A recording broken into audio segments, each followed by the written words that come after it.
আসসালামু আলাইকুম। আমার আজকের রেসিপি হেলেঞ্চা শাকের ভর্তা। এই যে একটা কড়াইর মধ্যে পরিমাণ মতো তেল লইলাম, লই আপনার একটু লবণ মাখি রাখছি। এক পিস মাছের মাছটা টালি লইয়া লাইয়াম, বাদামি কালার করে মাছটা ভাজি নিয়ে।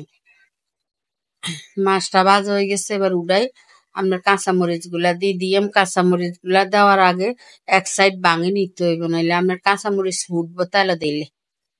এরপরে শাক গুলা দিয়ে দিলাম, একটু ভাজি মরিচ গুলা একটু লবণ দিয়ে ঢাকা দিয়ে রাখি দিয়ে। ঢাকাটা উল্টাই শাক যেভাবে ভাজি করে না, শুকনো শুকনো ওই পানি শুকাই গেলে উল্টাই। এবার রাখি, এবার শিলপাটাটা দই। এবার আগে মরিচ গুলা বাড়ি নিয়ে পরে মাছটা কাঁটা জারাই লইছি, মাছটা বাড়ি হেলাইয়াম।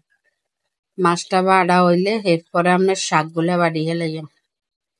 এইভাবে সবগুলা আপনার বাড়ি লইতে হইব। এই যে আমার শাকটা বাড়া প্রায় হয়ে গেছে, এবার কিছু কাঁচা পেঁয়াজ দিই, একটু আড়া বাড়া করে বাড়ি হেয়ারে উঠা লাগিম। আমার বক্তা রেডি। যদি আপনার কাছে এই রেসিপিটা ভালো লাগে, বক্তার এই রেসিপিটা, তাইলে একটা লাইক কমেন্ট শেয়ার সাবস্ক্রাইব করে দিয়েন। আসসালামু আলাইকুম। এই যে আমার পেঁয়াজ গুলারে একটু আড়া বাড়া করে বাড়ি নিলে হয়ে গেছে। এই ভর্তাটা আপনারা ঠান্ডা ভাত, গরম ভাত, আপনার পানি দেওয়া ভাত আর গরম ভাত, খিচুড়ি, লাটকা খিচুড়ির লগেও খাইতে পারেন। এইভাবে ভর্তা বাড়ি খুবই মজা। এই ভর্তাটা এইভাবে বাড়ি খাইলে। এই যে আমার ভর্তাটা রেডি।